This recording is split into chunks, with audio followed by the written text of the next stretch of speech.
C'est dans l'avenue Mohamed V, dans le centre-ville de la capitale, en face du ministère du Tourisme, que des propriétaires et des travailleurs des agences de voyage du pays ont organisé un sit-in de protestation, dénonçant la précarité de leur situation financière, accablée par la crise sanitaire Covid-19.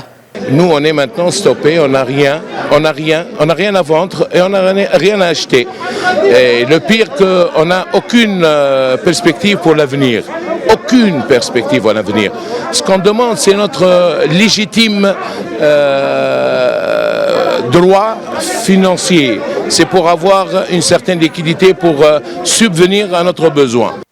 Selon une étude réalisée par la Fédération tunisienne des agences de voyage, 98% des agences exerçant en Tunisie sont menacées de faillite d'ici fin octobre 2020, si les mesures d'appui financier prises par le gouvernement en faveur du secteur depuis le début de la crise du Covid-19 ne sont pas mises à exécution.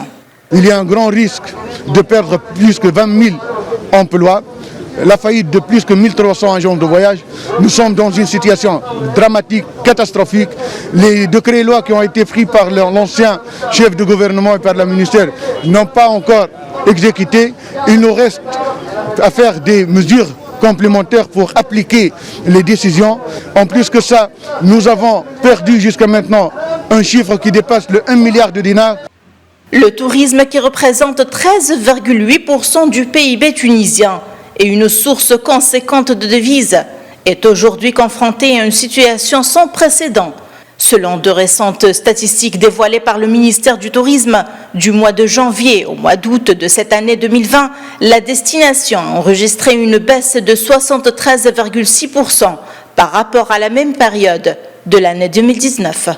Sans une action franche de soutien de la part des autorités tunisiennes, des milliers d'emplois risquent de disparaître dans un très court terme, selon les professionnels du métier. Aujourd'hui, les agents de voyage affirment qu'ils sont en train de mourir à petit feu. Depuis Tunis, Najwa Bécha pour Médien.